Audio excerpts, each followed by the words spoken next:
and welcome to my garden. If you're new here, welcome. I am so happy you found your way into my flowering space. For those who don't know me, my name is Shaz. I am a gardener and lover of all things floral and nature. I'm based in Melbourne. I started my gardening journey about 5 years ago, and it has been one of the most profoundly satisfying things I have ever done in my life. If you've stumbled upon the Japanese word ikigai, which is basically a concept that encourages people to find what's important to them and live a full life full of joy and purpose, I'd say gardening for me is my ikigai, or one of the ikigais of my life, if you're allowed to have more than one ikigais. But I would say, rather than me finding gardening found me.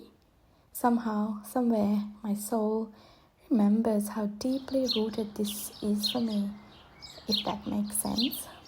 So I wanted to share the joy with the world. So in today's video, I wanted to share how I make pretty dainty floral posies and arrangements from the flowers I grow in my garden. Last year I put in few roses and they seem to be really happy in my garden, which I'm so happy about, and has just finished their first flush for this spring. Roses are one of the statement pieces in my arrangements, and I like to add in other flowers around it.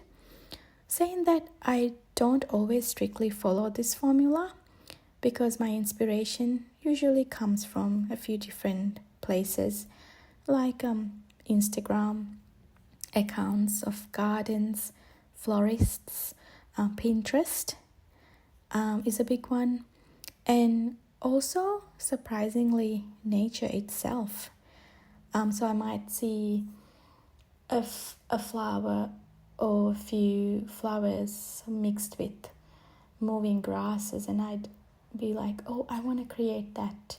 Or I might see this mix of flowers with trees with varying heights, and I might want to create something that resembles the height variations. So I'd say my inspiration comes from nature and all the things that I see, all the pretty photos and videos I see everywhere. So I wanted to share my process and how I put together an arrangement. So usually I start with a little bit of prep. I'd get my cut flower scissors, which I got really recently. Just before this, I just use regular scissors or secateurs that I use in the garden. But I am now trying to sort of have a few different pairs of scissors, flower scissors, florist scissors, they may call it, so that I don't sort of spread diseases among flowering plants, because flowers like roses are prone to diseases. So if you say, for example, use one scissor for all your roses, if one of your roses have a disease like black spot, it's very likely to spread. So I usually start with clean scissors and a glass of water. Sometimes I just grab my basket and I just put the flowers in the basket as I go. But if it's really hot morning, I like my flowers to have a nice drink as soon as they're cut from the plant. So after I get my garden scissors and a glass of water or my basket, I like to get out into the garden and observe what's in flower at the moment. I think I've gotten more comfortable in cutting flowers because it's a battle between should I cut, should I not? Because they're really beautiful in their natural habitat in the plant.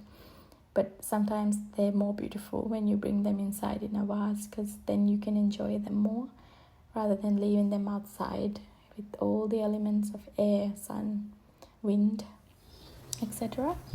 So yeah, so I observe the garden, I see what I can pick at the moment and what's better left. Because if also thing with flowers is if there's a time to cut them to get the most vase life out of them.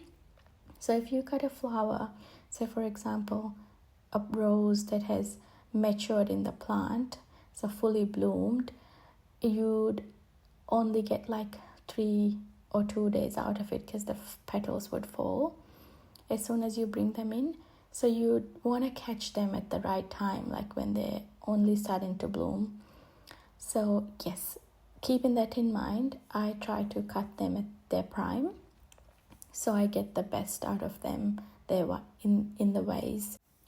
So after that, I like to gently shake the flowers just so I don't want to bring in any garden friends like spiders, earwigs, or other cute crawlers like ladybugs in. They belong outside in the garden with the flowers.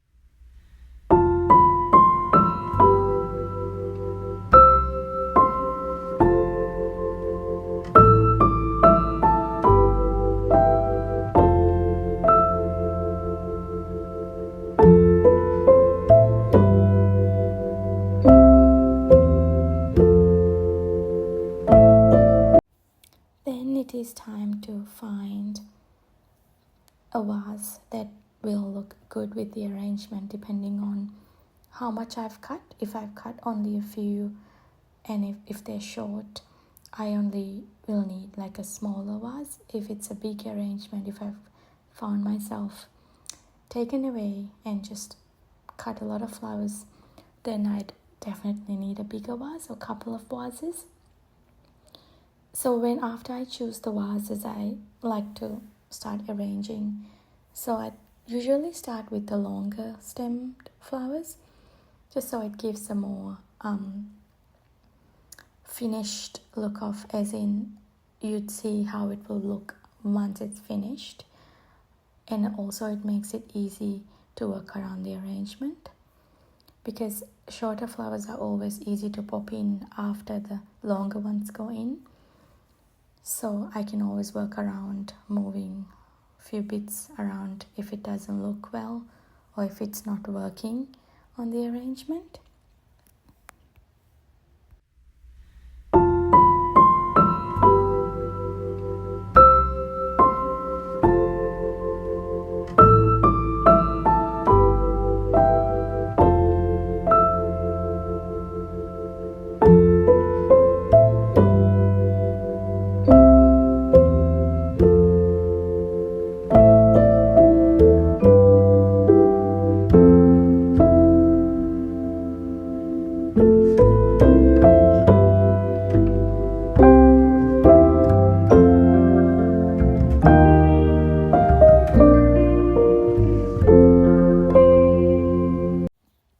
So that is my very simple approach to arranging a cut flower arrangement or a posy.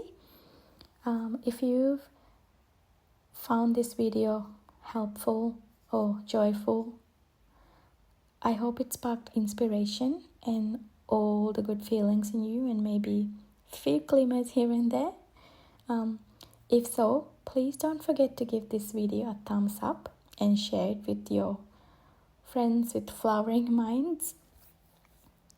Thank you for taking the time to be part of my flower journey, and I hope I'll see you in my future videos.